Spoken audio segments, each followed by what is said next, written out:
నమస్తే, welcome to Andhraprabha.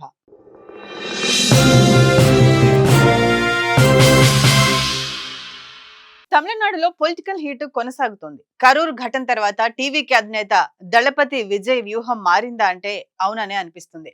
ఆయన BJP వైపు చూస్తున్నారన్న టాక్ ప్రస్తుతం తమిళనాట మారుమోగుతోంది. దీనికి కారణం విజయ్తో కాషాయ పార్టీ సంప్రదింపులు జరపడమే. ప్రస్తుత ప్రభుత్వం డిఎంకేని ఇరుకున పెట్టాలని భావిస్తున్న బీజేపీ విపక్ష ఓట్లు చీలిపోకూడదనే ఉద్దేశంతో టీవీకేపై ఫోకస్ పెట్టిందని తెలుస్తోంది. మరి ఒంటరిగా పోటీ చేస్తానన్న విజయ్ ప్రజెంట్ బీజేపీ వైపు అడుగులు వేస్తున్నారా? ఒకవేళ అదే జరిగితే డిఎంకే పరిస్థితి ఏంటి అనే దానిపై ప్రత్యేక కథనం. తమిళనాడులో గత కొన్నేళ్లుగా ప్రాంతీయ పార్టీలైన డిఎంకే, అన్నా డిఎంకేలే రాణిస్తున్నాయి. 5 ఏళ్లు అన్నా డిఎంకే పాలన నడిస్తే మరో 5 ఏళ్ల పాటు డిఎంకే ప్రభుత్వ పాలన ఉంటూ వస్తోంది. కానీ ప్రస్తుతం పరిస్థితులు మారుతున్నాయి. నవతర రాజకీయాల్లో యువతరం నాయకులు పోటీ పడేందుకు సిద్ధమవుతున్నారు. ఈ పోరులో అన్నా డిఎంకే కాస్త వెనుకబడగా స్టాలిన్ ప్రభుత్వం అక్కడ పాగా వేసింది. ఈ క్రమంలోనే సినీ హీరో విజయ్ దళపతి ప్రత్యామ్నాయ రాజకీయ శక్తిగా ఆవిర్భవించారు. దీంతో తమిళనాట రాజకీయ ప్రకంపనలు చెలరేగాయి. అయితే పార్టీ పెట్టినప్పటి నుంచి ప్రజల్లో తనదైన మార్కుతో దూసుకెళ్తున్న టీవీకేకు కరూరు ఘటనతో ఎదురు దెబ్బ తగిలిన సంగతి తెలిసిందే. దీంతో ఆయన రాజకీయ భవిష్యత్తు అగమ్య గోచరంగా మారింది. ఈ పరిస్థితిని తనకు అనుకూలంగా మార్చుకోవాలని చూస్తోంది కమలం పార్టీ.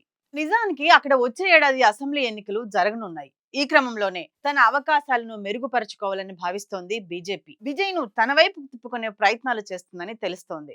ఇందులో భాగంగానే టీవీకే నాయకత్వంతో బీజేపీ సీనియర్ నేత సంప్రదింపులు జరిపారని సమాచారం. డిఎంకే అన్యాయంగా విజయ్ ను లక్ష్యంగా చేసుకుందని, విజయ్ ఒంటరి కాదని బీజేపీ టీవీకే నాయకత్వానికి తెలియజేసినట్లుగా సమాచారం. మరోవైపు ఈ విషాద ఘటన తర్వాత తనకు మద్దతు తెలిపిన పలువురు రాజకీయ నేతలకు విజయ్ ధన్యవాదాలు తెలిపారు. కాగా బీజేపీతో పాటు కాంగ్రెస్ పార్టీ కూడా టీవీకేతో సంప్రదింపులు జరిపిందని సమాచారం. అయితే దశాబ్దాలుగా ఆధిపత్యం చెలాయిస్తున్న ద్రావిడ ప్రధాన పార్టీలు డిఎంకే, అన్నా డిఎంకేలకు గండి కొట్టాలని భావిస్తున్న జాతీయ పార్టీలు ఈ పరిణామాన్ని అవకాశంగా మార్చుకుంటున్నాయని చెప్పుకోవచ్చు. వచ్చే ఎన్నికల్లో డిఎంకే ప్రభుత్వం వ్యతిరేకతను ఎదుర్కొంటుందని బీజేపీ నమ్ముతోంది. ఈ క్రమంలోనే టీవీకేపై ఫోకస్ పెట్టిన కమలం పార్టీ ప్రతిపక్ష ఓట్లను ఏకీకృతం చేసే ప్రయత్నాలు మొదలుపెట్టినట్టు తెలుస్తోంది. ఏదేమైనా రీసెంట్ గా అక్కడ చోటు చేసుకుంటున్న పరిణామాలు తమిళనాడు రాజకీయ ముఖచిత్రాన్నే మార్చేస్తున్నాయి.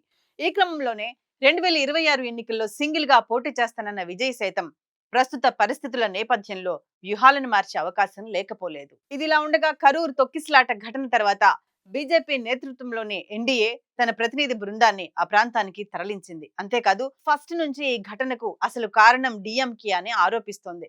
ఇతర పార్టీలన్నీ విజయ్ పట్ల మెతక వైఖరి అవలంబించినప్పటికీ బీజేపీ మాత్రం ఆయన వాగ్దాటి, ప్రజాదరణ కారణంగా ఓటర్లను ఆకట్టుకోగలదని, ఎన్నికల సమయానికి ముఖ్యమైన శక్తిగా మారగలదని అంచనా వేస్తుంది. ఎందుకంటే చిన్న పార్టీల నుంచి ఓటర్లతో పాటు అభిమానులు టీవీకే వైపు మొగ్గు చూపే అవకాశం ఉందని భావిస్తుంది. అటు విజయ్ సైతం బీజేపీ వైపే చూస్తున్నారని తెలుస్తోంది. ఆయన తరపు కొంతమంది నేతలు కూడా కమలం పార్టీతో సంప్రదింపులు జరుపుతున్నారని టాక్ వినిపిస్తోంది. మొత్తంగా బీజేపీ, టీవీకేలు పరస్పర సంప్రదింపులు అయితే జరుపుతున్నాయని తెలుస్తోంది. ప్రస్తుత పరిస్థితుల నేపథ్యంలో ఈ రెండు పార్టీలు పొత్తు పెట్టుకుంటాయా లేదా అనేది ప్రస్తుతానికి ప్రశ్నార్థకమే.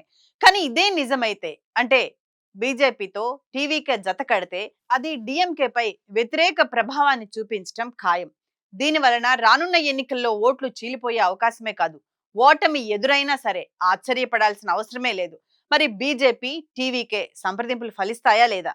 తమిళనాడు పాలిటిక్స్ ఎలాంటి మలుపులు తీసుకుంటాయన్నది తెలియాలంటే మరికొన్ని రోజులు వేచి చూడాల్సిందే.